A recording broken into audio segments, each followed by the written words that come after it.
Hi. Hey, how are you? Welcome, everyone. We have my friend Eliot Spitzer here today, who former Attorney General, former governor, one of the smartest people that I know.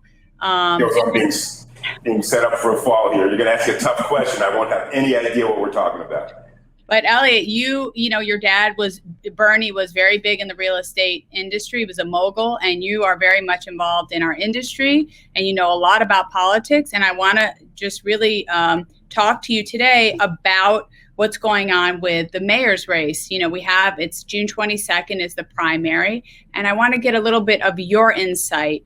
So who do you think is the most real estate friendly regarding their policies?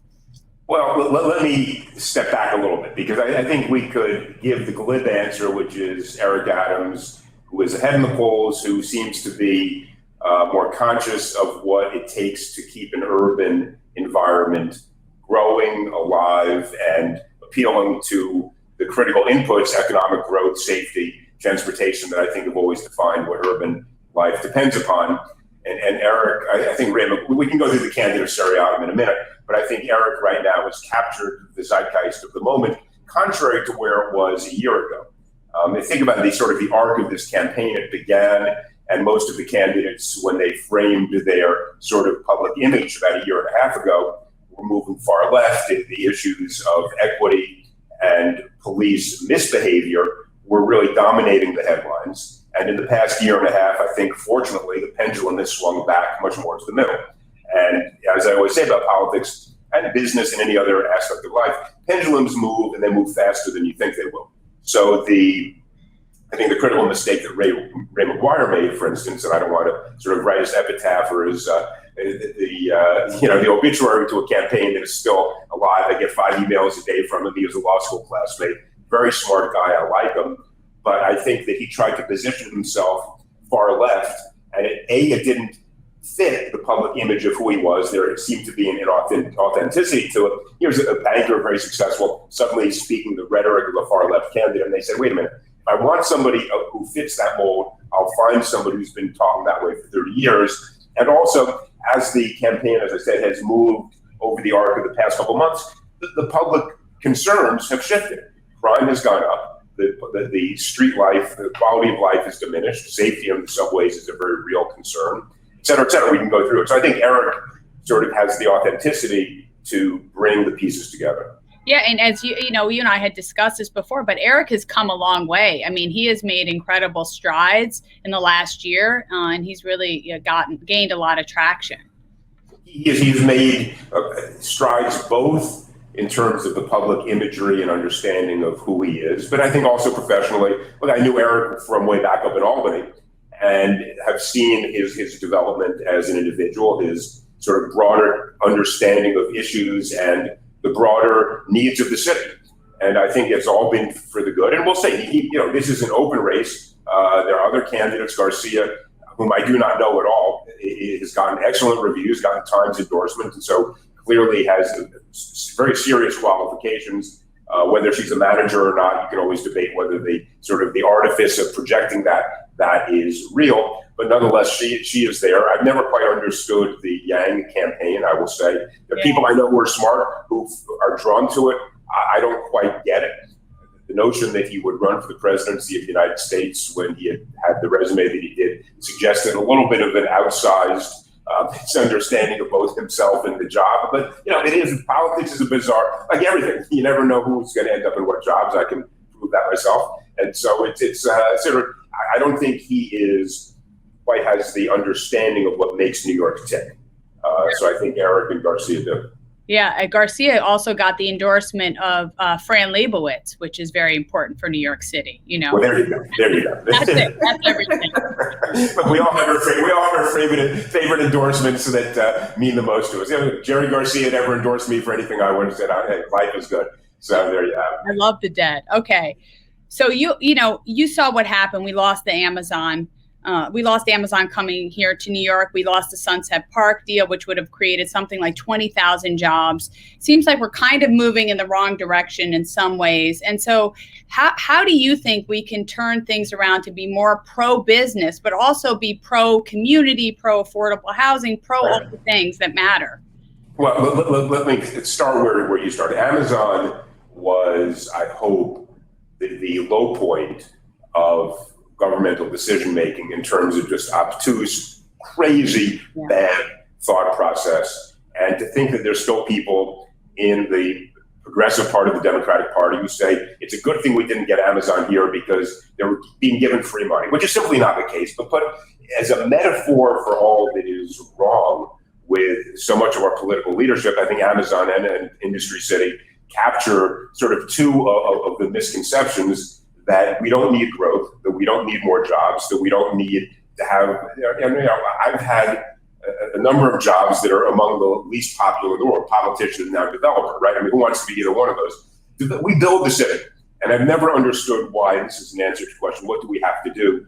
The real estate sector needs to do more. And I told my friends who ran revenue this years ago, when I was in government, they said, you make a fundamental mistake if you simply think that by hanging out with a few Republicans up in the state Senate, you'll be protected from the most progressive urges of the Democratic left. What you need to do is explain to the public in a broader sense why what we do, investing in housing, investing in infrastructure, investing in the jobs, is what has made New York the capital of the world, right? And if you are merely easily caricatured as a wealthy person who writes checks to Republicans who have troglodyte ideas about social issues, then our sector will, in the long run, become unpopular and lose touch, and the public will react in a predictable way. And that is what's happened. And so I think we need to explain, it'd be good to put pictures of the simplest communication. That's right. Yeah, put pictures of all the great things that make New York, and then say the people who opposed Amazon oppose these, whether it's the United Nations, whether it's Lincoln Center, whether it's Rockefeller Center. Every time there's been, the Time Warner Center, now called the Deutsche Bank Center, whatever, every time there's been one of these major infrastructure building projects, which in aggregate make New York the center of the world, right? People have opposed it. It's going to hurt my community. It's going to gentrify, et cetera, et cetera. Change is difficult. Change is politically unpalatable, and which is why we have a politics of stagnation now, which is making it very hard to get things done.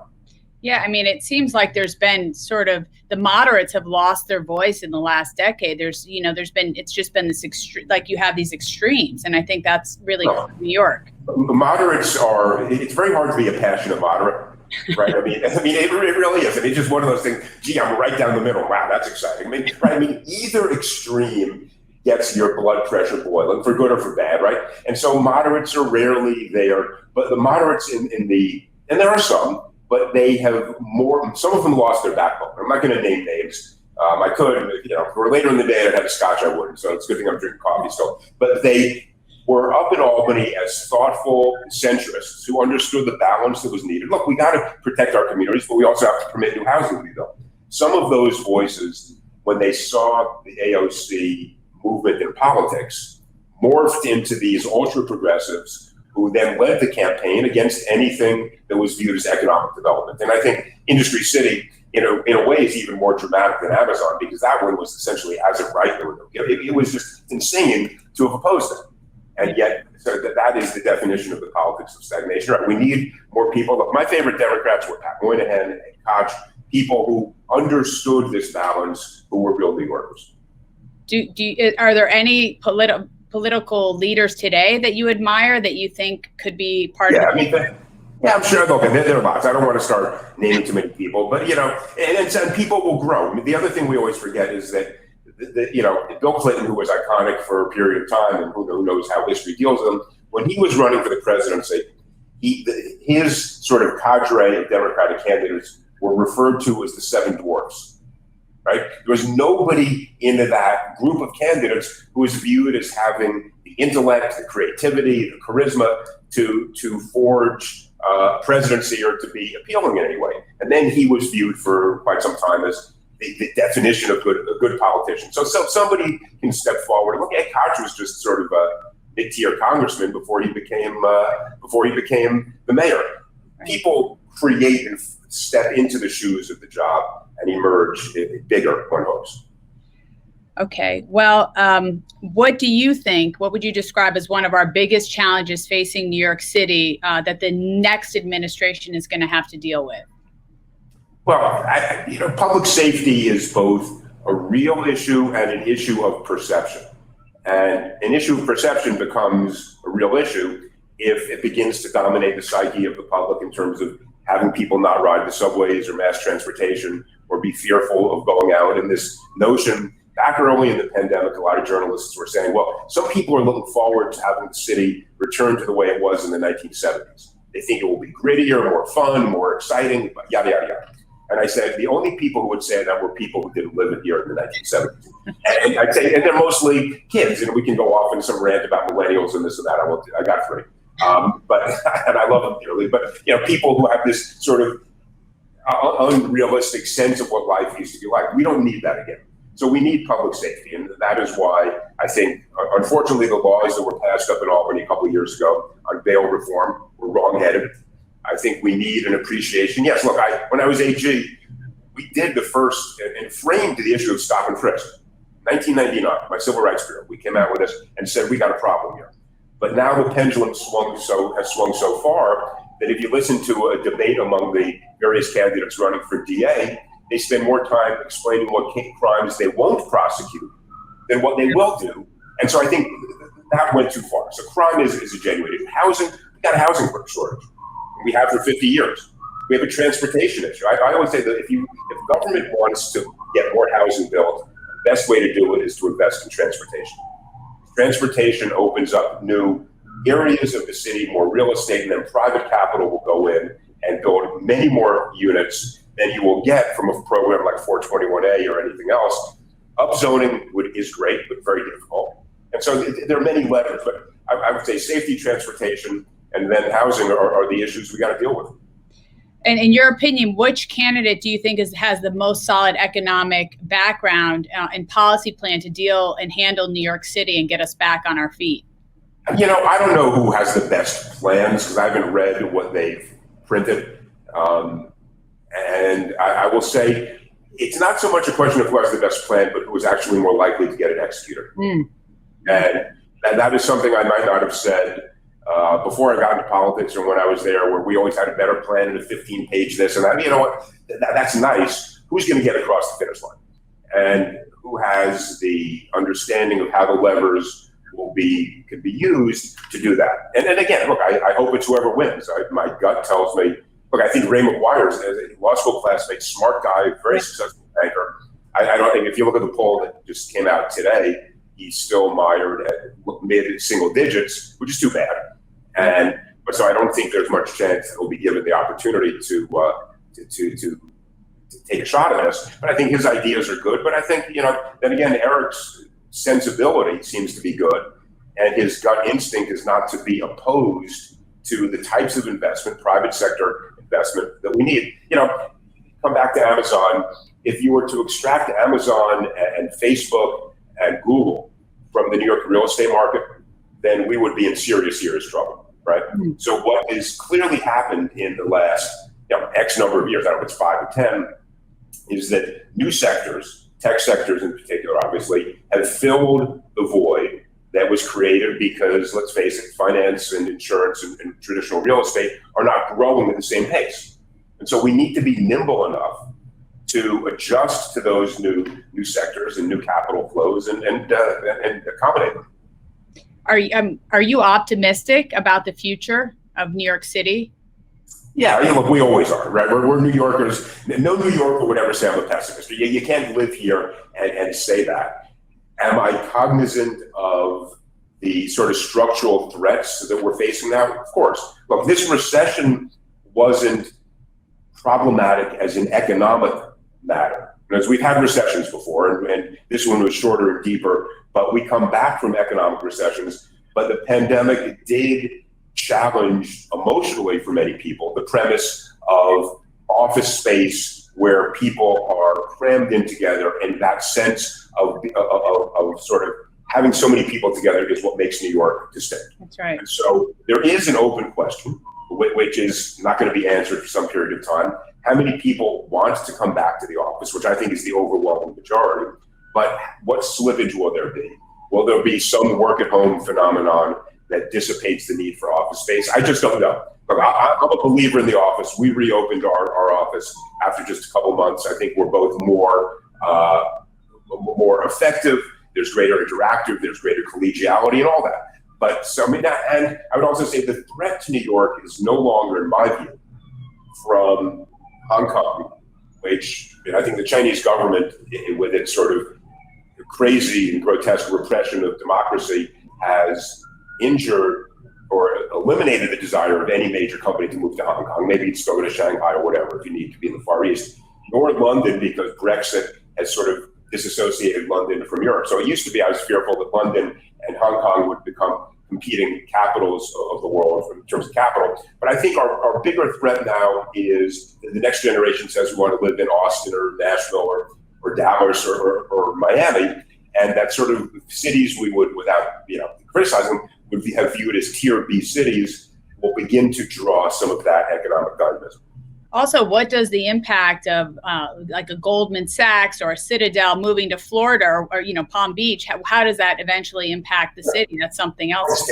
I hate to see it. I really hate to see them moving any significant number of employees to any other city. Now, it's happened historically, and we've gone through this evolution. New York City used to have the garment industry, right? And that was a wonderful employment base.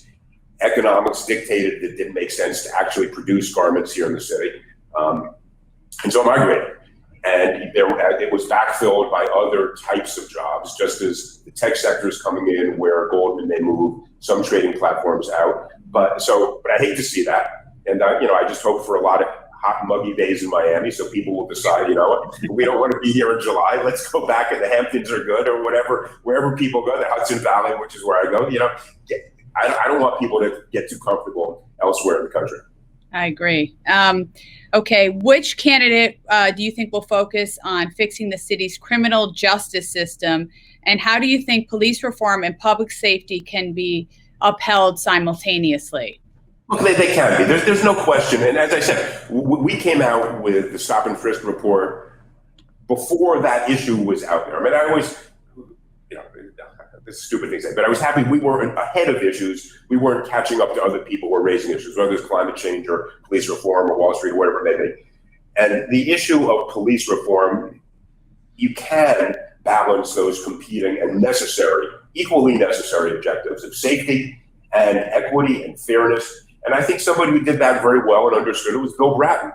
And I know he's viewed by a lot of people now as maybe from having lived in an earlier era. He transformed the police department and brought it to a point where there was an absolute rigorous understanding of the need for racial sensitivity, entering into every interpersonal dynamic with a fairness and an open mind, and yet arresting people who committed violent acts and were destroying the city. So people like Bill Bratton can do it. And so I'm confident it will happen, and it can be done. I think Maya Wiley goes way too far in the other direction. And her assault on the police and her ads makes me wonder if she were to win, which I don't think she will, how she could even govern. You can't govern if the police department is adamantly against what you're trying to do. No, of course. And I think those labels of like defund the police, it hurts us. I mean, it dehumanizes, people who are trying to do their jobs, risking their lives. I mean, there's better ways to accomplish our goals than just throwing labels on people. Right. Yep. Okay, well, during the pandemic, we certainly saw some tense moments between Governor Cuomo and Mayor de Blasio, especially, as they were trying to figure out when to reopen. As a former New York governor, and from your experience, how important is it to have a mayor that is willing to work with Albany politicians? People, it sounds so trite, but you got to play with your colleagues in the sandbox. It just doesn't work otherwise. And the period I was governor and Mike was mayor, we got along great. We tried, even if we disagreed, not to do so publicly. And New York City and Albany have sort of an uncomfortable relationship. The mayor of New York will always want more money from Albany. Albany these days depends upon the revenue, the tax revenue from New York City to support the rest of the state, but that wasn't always so. New York City was bailed out by Albany back during an earlier financial crisis, and so there needs to be a give and take, and nothing will be done effectively if the two can't get along. Yeah, it's important to be able to collaborate. We have a bunch of agent questions that people have written in, and so let me just read. Okay.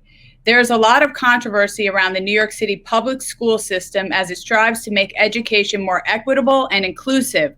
What are your thoughts on the current situation? What, if anything, would you change if you could? Well, look, I like small schools, not 10,000 students in one school. I like charter schools, they are public schools, and everybody says they're private schools. They're not, they're public schools. I would raise the charter school limit. I agree in rewarding excellence, and that's why I would not diminish the roles of the Stuyvesants and the Bronx High Schools of Science, and et cetera. They are critical, much as we then also need to aspire to have them be more diverse. And the way to do that is to increase the quality by having smaller classes, having better trained teachers, and putting more into our schools. But charter schools are, in my view, a critical answer. Okay, well, I'm being told I get to ask you one last question, unfortunately, because I have a lot more questions here. But okay, so New York State got more federal money than it asked for in terms of pandemic relief dollars. Now some lawmakers want to raise taxes. How do you think this move will affect New York City's short and long-term economic recovery? We, especially with the reality that state and local taxes are not deductible from our federal income taxes, raising state and local taxes does indeed put us at an economic disadvantage in terms of location decisions, growth decisions. So we have to be extraordinarily mindful of that. I would not be raising taxes except in extremis, where when you have to balance the budget at the state level. So if revenues fall, you have to do something to fill the gap once you have cut as much spending as you can. But I do not think we can afford significant tax raises right now. We just can't do it. It sends the wrong message and will injure our economy long term. The capital expenditures we need are in the areas of transportation and education. Housing, the private sector will build if we create the right private sector and tax incentives to do it. But the government should be investing in transportation and education. Yeah, and these egregious taxes have driven already a lot of people out and moved, to Florida. And so we have to be very cognizant of all of that, of what they're doing. I agree. Well, Eliot, thank you so much for talking to us today and sharing your knowledge. You're an important in the real estate industry, and we really appreciate. We're going to have you on again soon. Well, thank you so much. Thank you so much, and thank you to you guys at Brown Harris. You guys are involved with a couple of our properties, do a great job, and so thank you all so much. Thank you, Eliot. Take care. We'll see you soon.